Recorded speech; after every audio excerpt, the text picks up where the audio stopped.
Okay, so I'm going to use a bad memory version of a story that's complicated, and I know it's flawed, so you can find the better details elsewhere. But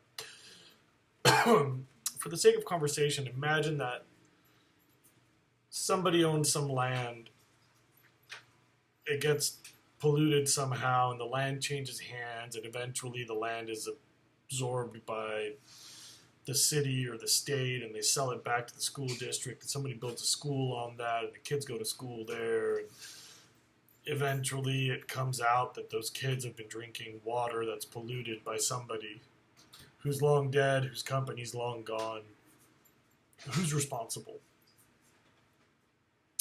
You may be interested to Google the timeline of events at Love Canal. Love, like when you love someone. It was a horrible moment in U.S. history. A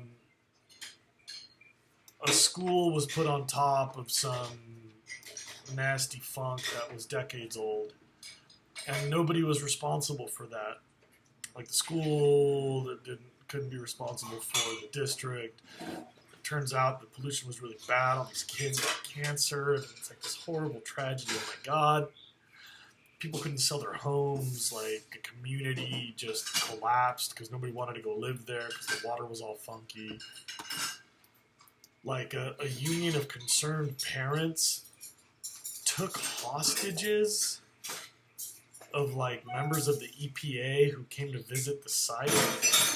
And so like 2 EPA members were kidnapped and like kept in this really nice person's house, fed really well.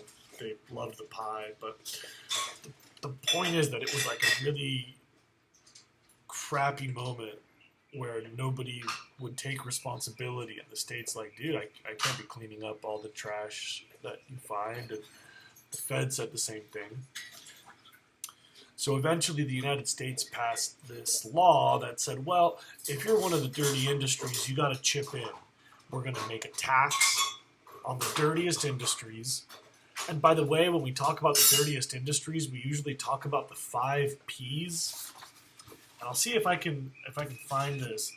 Petroleum, plastic, pesticide, pigment, and pharmaceuticals.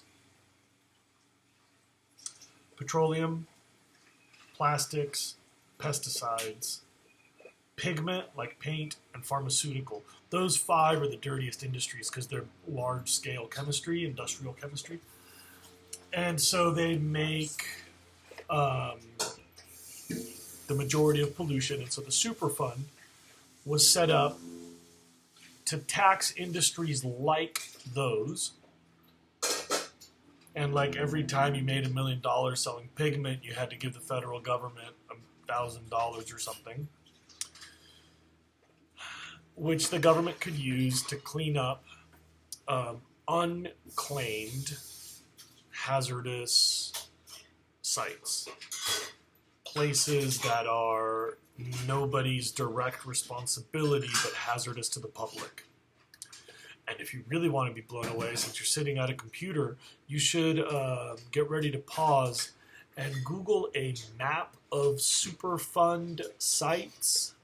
I just did that, and today there are like 1,100 or 1,300 Superfund sites. There's a few in California. I don't really see any right here in Santa. Oh, maybe they are in Santa Barbara. Holy crap! There's some big ones near us.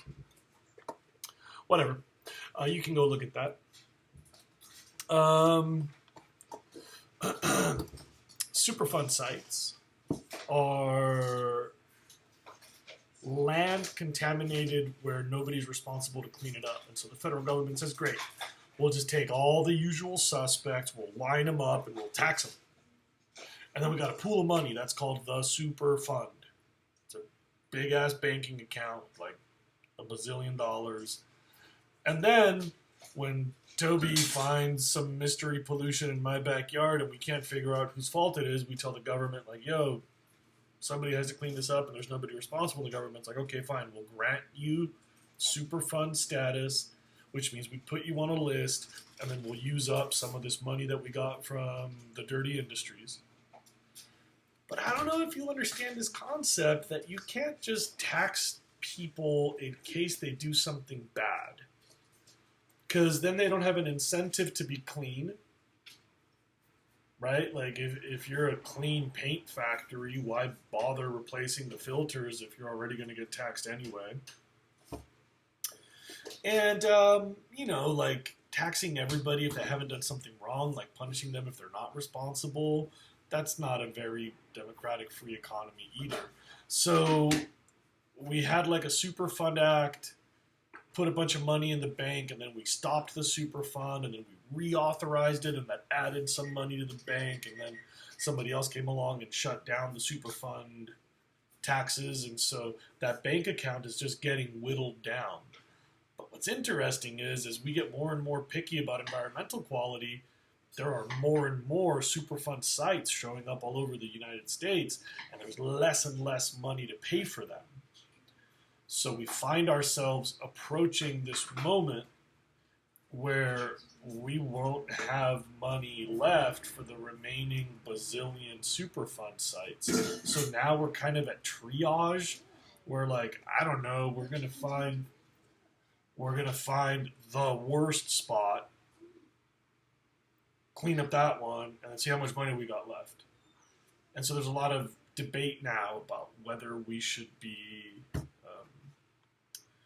adding more, trying to find another source of funding, so on. You may find it interesting to look into the timeline of Love Canal, more parts of that story, because it's kind of famous and it's been on the AP test before.